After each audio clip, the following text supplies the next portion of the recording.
Hey guys, so I let my hair, my doggies just sneezed because I sprayed my perfume. They're like, oh no, perfume. Bless you. So while I let my hair dry, I got some new shirts to put on. This one, I mean, that's kind of unfortunate. I mean, you can deal with it. If you got a car and you're homeless, you can just, air dry your shirt in here. But luckily I had other clothes.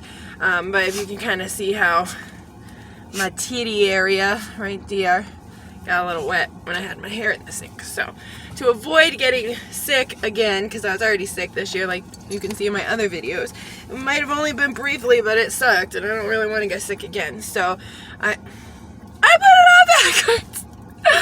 My suggestion to most of you, all of you actually, if you decide to travel without a lot of funds, or you end up in circumstances where you become homeless and you decide to travel instead of stay in one spot, try to keep yourself as clean as you can. I mean, you get such a better result from people when you look clean. Like, it doesn't even matter where you live. I mean, I've honestly shocked a lot of people when I tell them that I live in my car. But, I mean, I don't ever want pity for it. No way. I mean, I made these choices. Life happens. I've tried to get out of it. I've had jobs in multiple different states. And things just don't work out. But, it is what it is. God has a plan for us all. We all know that. So, anyway, I just take the shirt like it's a towel. I always try to pick something that's cotton because it helps get your hair drier quicker. And I have the heat on in my car, of course. So, I have it right now on 3... and just straight on, hands, because it helps. And then I always have my hairbrush next to me. And it's not always the cleanest. I'm a woman, my hair falls out, but I clean it at least once every 3 days. Especially since my brother likes to use it too. Daisy don't know what to do with me brushing my hair. So anyway, while I brush my hair, I figured I'd tell you about this. I had a dream last night. And as most of you know, I have a tendency to have like prophecies told to me in my head, and I see things, hear things, whatever. Some people call it crazy. I call it spiritually gifted.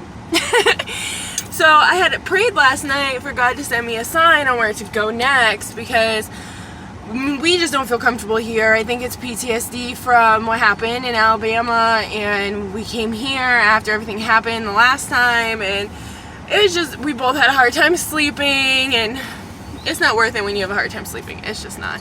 And we had a good night. I popped a bottle of wine, ice rose wine, and we smoked the rest of our resin because we ran out of weed. But, it was a good night. So, I had a dream anyway that a little girl said she needed my help. And sometimes little girls can be versions of yourself in your dreams, especially if they look somewhat like you when you were a child. And this one did. Like, she had darker hair, it was curly, and she was short. But she said she needed my help, and I said, how am I going to help you, honey? Because it was over the phone. And she said that she was located in Florida, and it was a hotel room.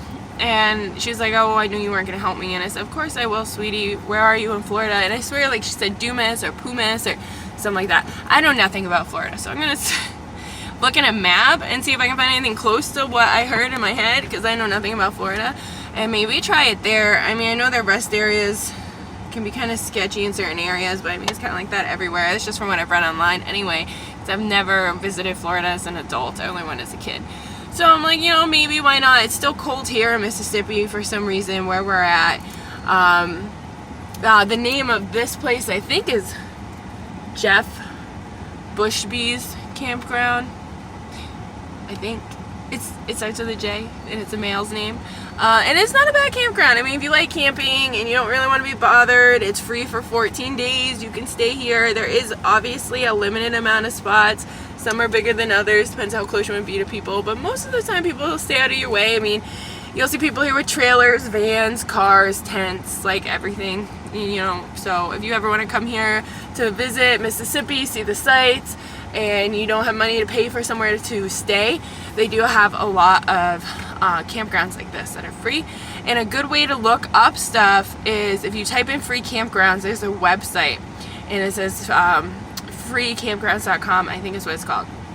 It's not the one with the little trailer attached to it, it's the other one.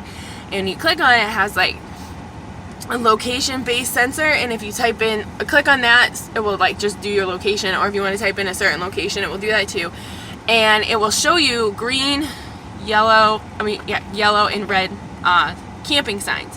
And when you click on them, the green ones are always free, and then obviously you can click on it more and it has like details listed out, and it will tell you like if it's a bad road, if it's a dirt road, if it's a paved road, how exactly to get there, how many people are there, if it's been noisy, if it's free, really free, because sometimes they put, you know, the sneaky ones in there. So always read the fine print. Sometimes there'll be comments, pictures. I go through everything because you just never know if someone's leaving out information. Then you look at a comment and it says, oh, it's $5. I mean, and I know people, $5 doesn't seem like a lot. When you're in my situation, $5 is a lot. Like, it means a lot. You learn the value of money so much. Like, for reals, $5 gets me a quarter tank of gas. A quarter tank of gas can get me into another state, depending on where I am, or get me to the closest rest area so I have somewhere to sleep, or get me somewhere else so I feel safe. And, you know, it's hard. And that's why I like having my tarot card readings, doing my spell work, being able to be a spiritual person, and luckily having a business off of that, because it helps so much in this situation. And honestly, it's what I like to do. I'm very cheap with my prices anyway, and that's because I don't like to charge people too much for what I was given. You know, to me it was God's gift. You know, I know everyone feels different about that, but that's how I feel. So I like being able to help people. So I charge very minimal for what I do, because then I can help more people, and I think that's the point of it. But anyway, I'll cut it off. This is pretty much what happens with my hair. Go back to that. Brush it all the way out. Obviously, you know, it feels a little hoarse because I used the hand soap in the bathroom, because I wasn't expecting to be washing my hair. If I was expecting it, I would have just brought shampoo in there.